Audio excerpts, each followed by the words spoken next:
الطبق ده يا بنات لما بنروح ناكله في المطاعم بندفع فيه مبلغ كبير جدا، وكل مكوناته موجودة في أي بيت، مفهوش أي افتكاسات ولا صعوبة ولا الكلام ده خالص. طبق سهل جدا بس بجد بيبقى طعمه جميل ولذيذ. وبجد لما بنروح أي مطعم بنحب نطلب الأكلة دي خفيفة سريعة الهضم. طعمها فعلا لذيذ جدا. مكوناتها سهلة جدا. تعالوا بقى ندخل المطبخ ونصبح الأول على بعض ونقول يا صباح الفل يا صباح الياسمين، يا صباح كل صباح في خير ورضا من الرحمن، يا صباح الفل. تعالوا بقى نقول كمان وما ننساش نصلي على الحبيب.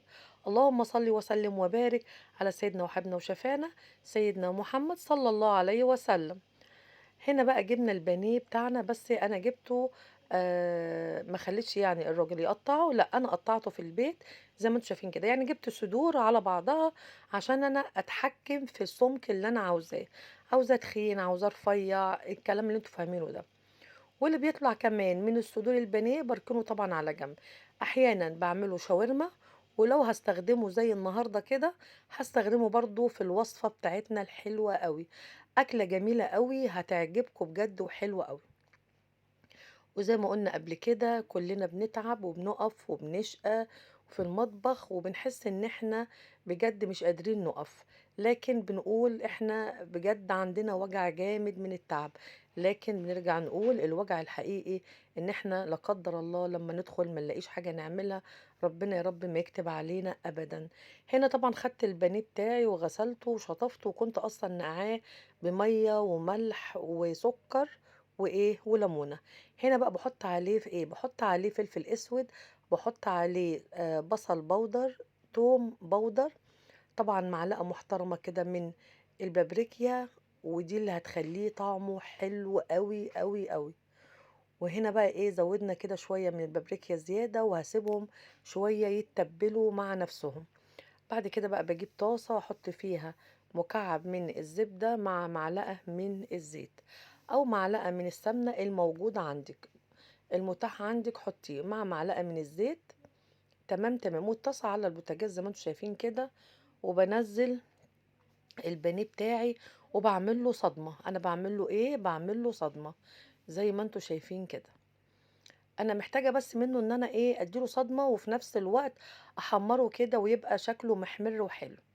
الوصفة دي حلوة قوي وسهلة ما فيهوش اي حاجة. زي ما انتوا شفتوا كده سبته يتبل شوية مع التوابل اللي انا حطيتها، وبعد كده نزلت بقى عليه بالتشويحة الحلوة ديت.